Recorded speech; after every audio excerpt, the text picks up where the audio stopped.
Good morning 10th class. आज हम revise करेंगे इलेक्ट्रिसिटी चैप्टर। बेटा पहले तो ये सिर्फ थ्योरी पार्ट है, इसको एक बार रिवाइज कर लेंगे, देन थोड़ा डिटेल में करेंगे स्कूल में। Okay, so first thing is what is electric current. Electric current is the rate of flow of charge. ये आपको पता है कि चार्ज जब ट्रेवल करते हैं तो करंट प्रोड्यूस होता है। जब ये चार्ज आपके with respect to time travel करते हैं तो करंट हम काउंट करते हैं।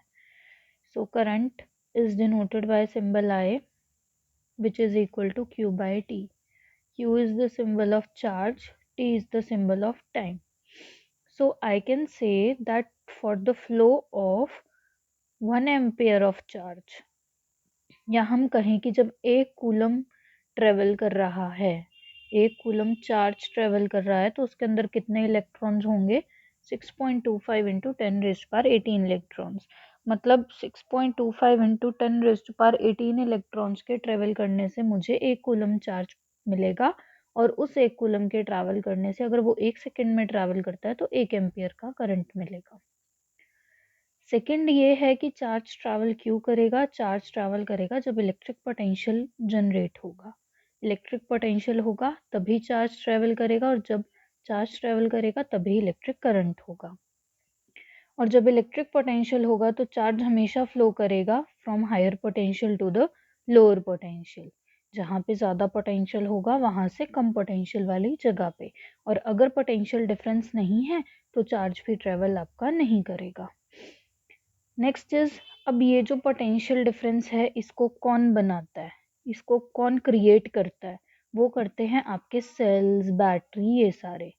ठीक है, तो पोटेंशियल डिफरेंस को क्रिएट करने वाले हैं cells and battery. So conductors basically free electrons बहुत सारे इंसिस्ट करते हैं, जिसकी वजह से वो फ्री इलेक्ट्रॉन्स घूमते हैं और चार्ज ट्रेवल होता है और फिर करंट प्रोड्यूस होता है। जबकि आपके इंसुलेटर्स वगैरह में ऐसे कोई भी फ्री इलेक्ट्रॉन्स नहीं होते, वहाँ सारे इलेक्ट्रॉन्स बाउंडेड फॉर्म में होते हैं। और आपके जो इलेक्ट्रिकल अप्लायंसेस है घर में, those are connected in the parallel, because if any of appliance got hampered because of any reason तो बाकी सारे अप्लायंसेस को कोई नुकसान नहीं होगा। That's why we connect them in the parallel. Next is this Ohm's law. Ohm's law states that current, electric current will basically depend upon the potential difference directly.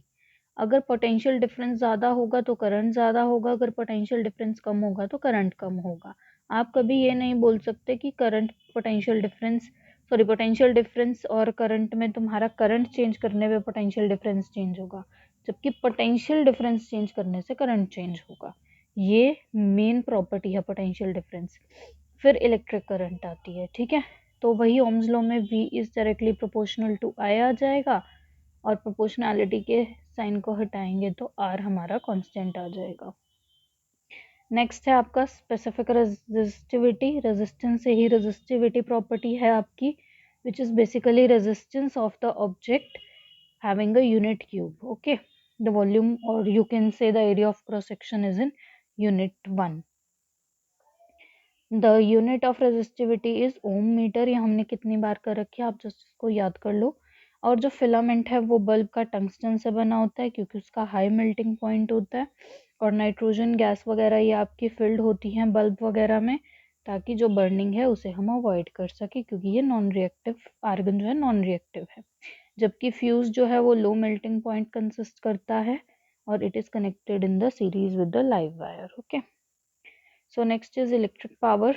Electric power basically आपका work done by time होती है, और work done energy के बराबर होता है। तो electrical energy equal हुई इलेक्ट्रिक पावर इनटू टाइम के। अब इलेक्ट्रिक एनर्जी आपको पता है हम किलोवाट आवर में मेजर करते हैं। घरों में जो कमर्शियली यूज एनर्जी होती है तो वो इक्वल होती है 3.6 इंटू 10⁻6 जूल के। ये भी आपने किया हुआ है।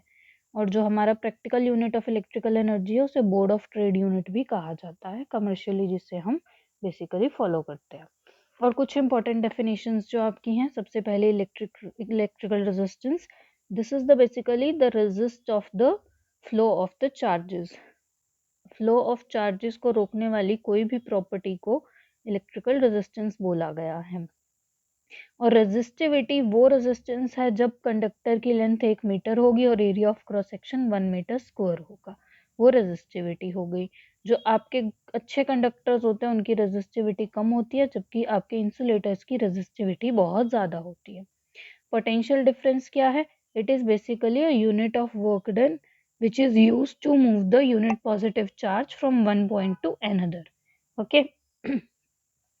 Next is electric circuit is in the combination or the path of different appliances which is attached with each other to make the electrons flow readily and softly.